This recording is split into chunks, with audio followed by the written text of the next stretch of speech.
oleh Rasulullah dalam satu hadis, man qama ramadhana imanan wa ihtisaba ghufira lahu ma taqaddama min dhanbih, yang menghidupkan Ramadan dengan ibadah tadi karena Allah maka akan diampuni dosanya oleh Allah Subhanahu wa taala.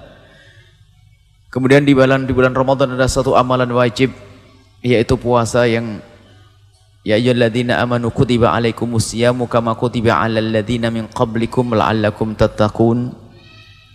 Allah memberitahu kepada kita dan menyeru khusus kita, hai orang-orang yang beriman, telah diwajibkan kepada kalian semua berpuasa seperti Allah telah wajibkan untuk umat terdahulu. Umat terdahulu ada kewajiban berpuasa, akan tapi kekhususan puasa di bulan Ramadan adalah hanya untuk umat Nabi Muhammad SAW. Dan pelipat gandaan pahala pun hanya khusus untuk umat Nabi Muhammad SAW. Dan adanya Lailatul Qadar hanya untuk umat Nabi Muhammad SAW. Umat Nabi Muhammad umurnya pendek. Kalau umat terdahulu Nabi Nuh itu umurnya hampir 1000 tahun. Jadi kalau ada anak meninggal, ada orang umurnya 300 tahun meninggal, itu mereka pada mengatakan masih muda kok mati. 300 tahun. Umur umat Nabi Muhammad antara 6 dan 70. Antara 60 dan 70. Lebih dari itu adalah bonus besar-besaran. Semoga kita mendapatkan bonus yang penuh berkah. Akan tapi biarpun umurnya pendek, tapi Allah memberikan kepada kita yang namanya Lailatul Qadar, dan itu pun bukan sekali seumur hidup kita. Setiap tahun ada Lailatul Qadar, yang malam itu bagi siapapun yang bisa menghidupkan dengan ibadah, maka malam itu lebih bagus daripada malam 1000 bulan.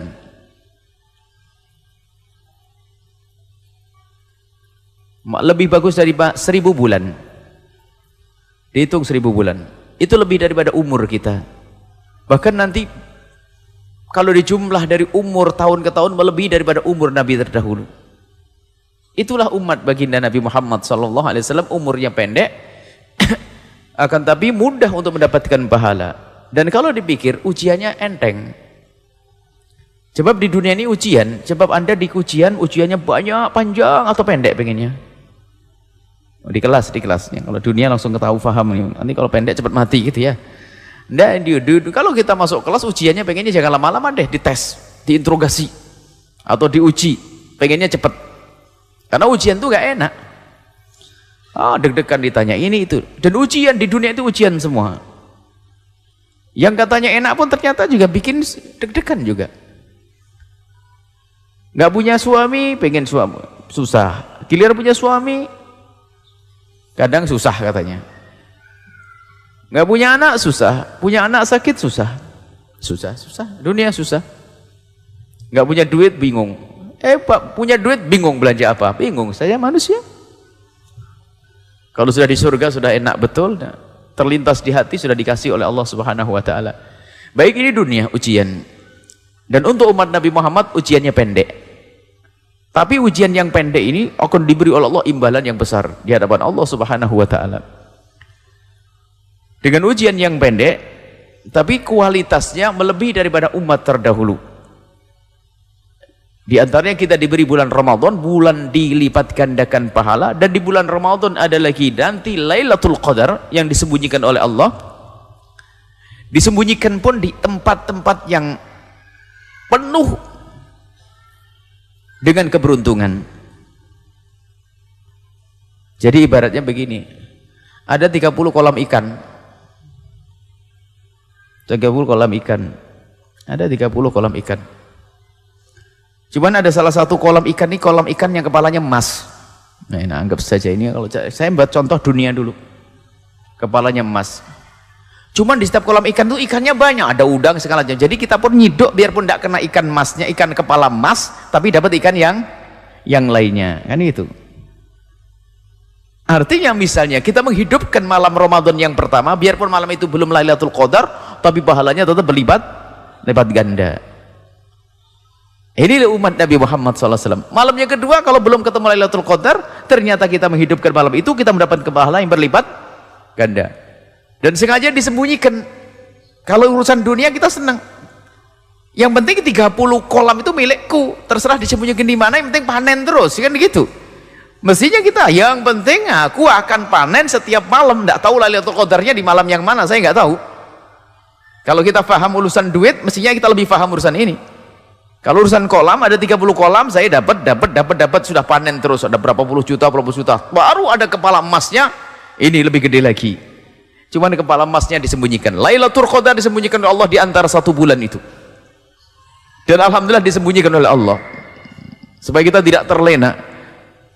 Dan agar hidup ini tetap enak. Kalau Lailatul Qadar dikasih tahu oleh Allah tanggal 2 Ramadan, tanggal 20 Ramadan, tanggal 21 Ramadan. Pasar pun berhenti, nggak ada orang di pasar jualan, Anda bingung. Sopir angkot nggak ada, Anda nggak bisa pergi kemana-mana. Karena apa? Semuanya pengen cari Lailatul Qadar. Alhamdulillah disembunyikan oleh Allah biar semuanya berjalan baik. Allah Maha Kasih. Baik. Kemudian Ramadan itu ada namanya puasa. Nah, ini puasa ini wajib.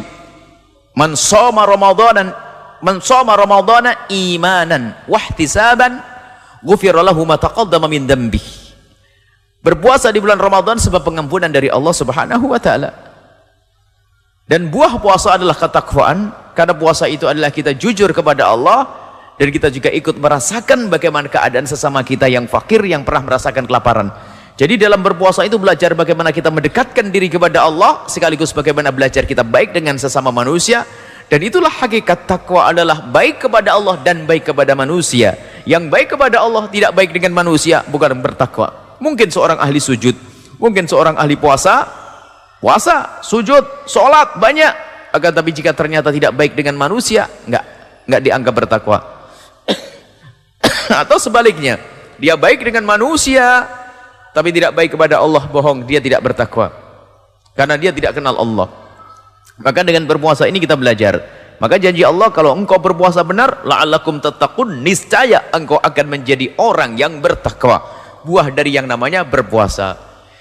Maka dari itu, agar kita bisa mendapatkan gelar ketakwaan, yang ketakwaan di tempatnya adalah surga. Wasari'u ila maghfirati min rabbikum wa jannatin arduha samawati wal ardu uiddat lil muttaqin. Agar kita mendapatkan pengampunan sekaligus surga yang disiapkan untuk orang yang bertakwa. Yuk kita menjadi orang yang bertakwa dengan berpuasa, agar kita mendapatkan gelar bertakwa. Maka ayo kita benahi puasa kita. Maka hari ini, malam ini kita akan belajar bagaimana kita berpuasa yang benar. Berpuasa harus karena Allah Subhanahu wa taala, karena Allah. Dan puasa ini ibadah yang panjang, pagi sampai sore, bukan sholat 4 rakaat selesai, tidak. Ini puasa. Puasa ini khusus, Allah akan berikan pahala khusus bagi orang yang berpuasa. Semuanya pahalanya dari Allah. Tapi Allah sudah berjanji untuk puasa itu, fa innahu li wa ana ajzi bih. Itu spesial itu. Maka aku akan beri pahala yang spesial juga. Artinya begitu, khusus itu berpuasa. Maka mari kita sempurnakan puasa kita. Kita harus punya ilmu berpuasa. Malam ini kita akan belajar singkat bagaimana kita berpuasa yang benar. Yang pertama adalah niat. Setelah kita mendengar berita bahwasanya malam Id besok adalah Ramadan, maka kita sudah boleh niat mulai dari tadi maghrib. Jadi mulai kapan niat untuk esok hari itu boleh? Mulai waktu maghrib tiba itu boleh niat kita esok hari. Jangan nunggu waktu isya. Artinya tidak harus nunggu waktu isya, nunggu setelah tarawih, tidak. Jadi niat puasa itu mulainya adalah kapan kita mendengar kentong atau suara azan, berarti kita sudah masuk hari berikutnya, sudah boleh kita berpuasa niat untuk esok hari.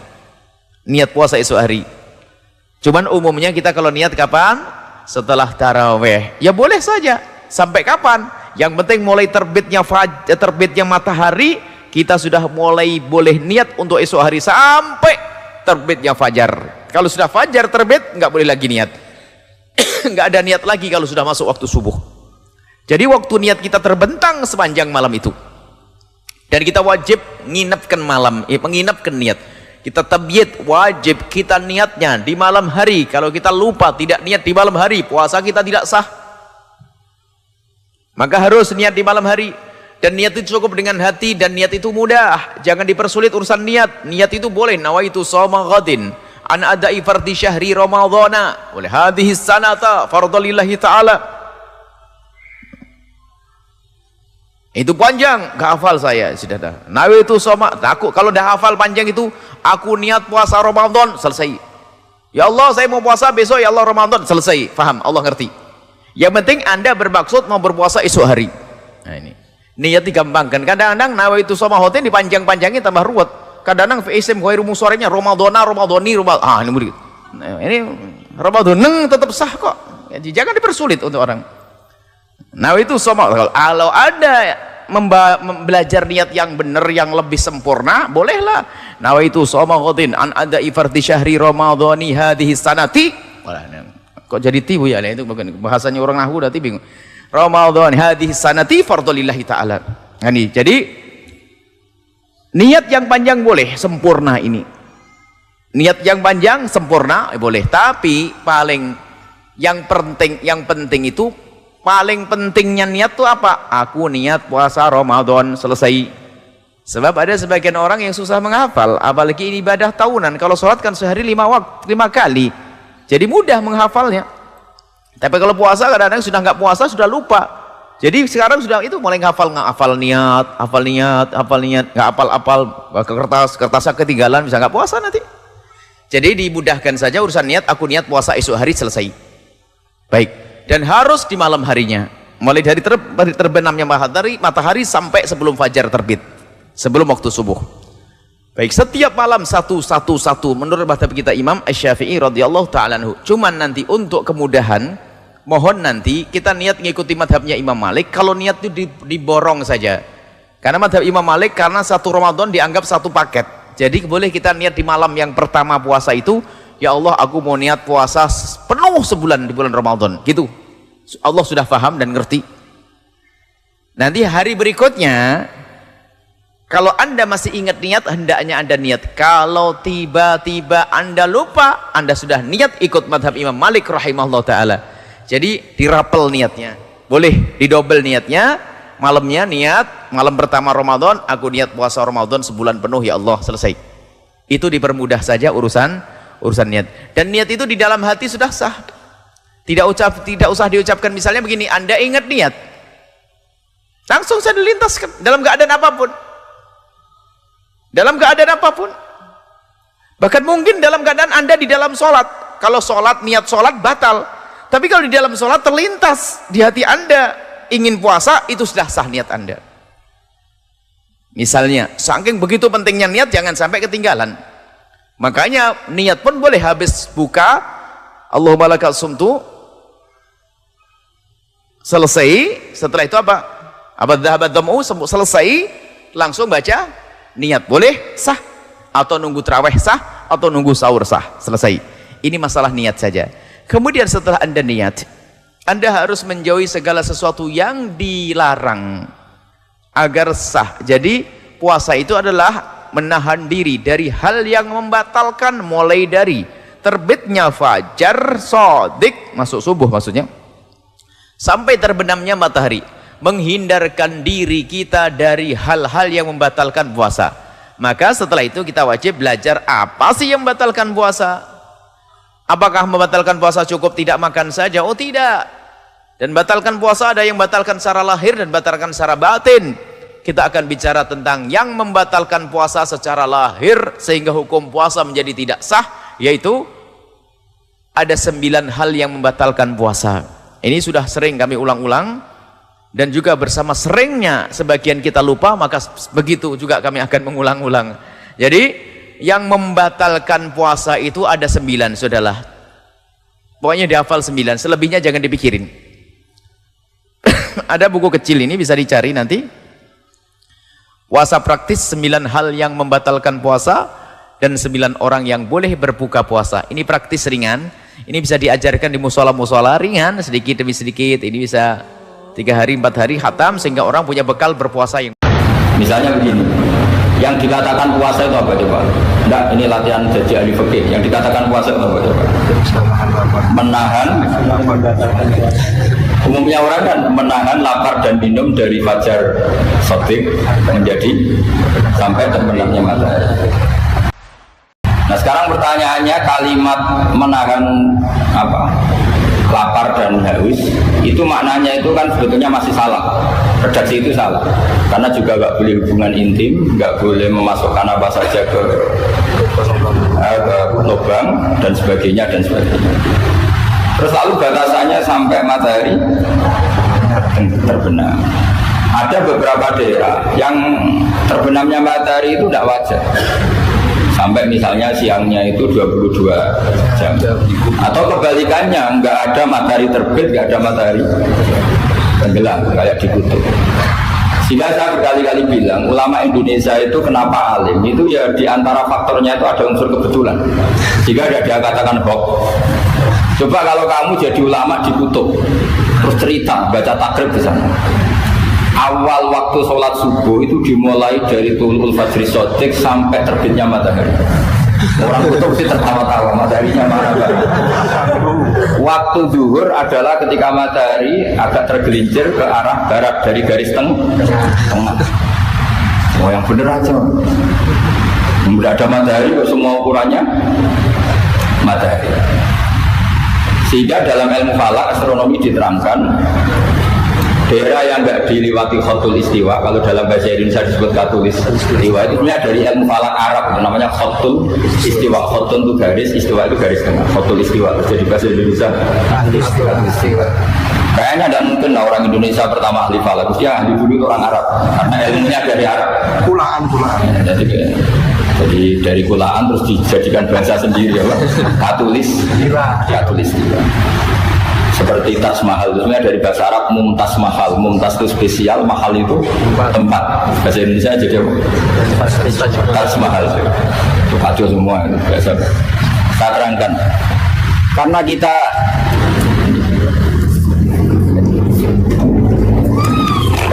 ngaji di Indonesia, kebetulan Indonesia termasuk daerah yang dilewati apa?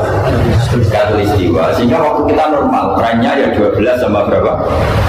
12. Nanti ada masalah itu, misalnya kamu tadi di kutub, lalu puasanya gimana? Apa dikonversi, tetap polanya 16 jam, terus konversi per antar sholat itu kira-kira berapa jam? Kalau saja misalnya kamu sudah zuhur jam 12, ya trennya asarnya ya jam 3. Kan nggak mungkin habis zuhur jam 12, asarnya jam 1. Karena polanya tafawutnya antara zuhur dan asar itu 3 jam. Setelah zuhur sama asar sama maghrib polanya juga 3 jam. Maka yang seperti ini mau tidak mau harus ada pengecualian. Ketika Rasulullah misalnya ngendikan waktu asar itu hina yakunu dilusya mislahu terus waqalilan. Waktu asar dimulai dilusya mislahu. Jadi kalau sesuatu 1 meter bayangannya 1 meter. Nah pas lebih sedikit itu berarti sudah waktu asar. Kan itu ukuran dulu kan nggak pakai jam. Ya, terus habisnya waktu asar setelah matahari terbenam. Tentu dawuhnya Nabi seperti itu, momentumnya di mana? Di daerah yang dilewati khotul istiwa. Karena yang tidak dilewati khotul istiwa tidak mengalami ada matahari terbit, terbenam dan zawalul syams. Makanya tadi izmamun amin illa wa yatakhayyalu fi takhsis, sudah ada am, tidak ada kaidah umum kecuali sebetulnya pasti ada khusus. Ya kayak tadi. Mas kalau pengen apa tak cukup. Wah, sebentar ya Allah bukan wayo status kalau minat. Padahal kalimatnya apa saja. Tapi jangan lagi-lagi tentang itu. Kamu nggak bisa bantahkan apa saja. Oh, udah seorang goblok kepahaman kan sebenarnya itu malah masalah besar. Sehingga di Quran itu selalu ada seperti itu. Misalnya ya sama.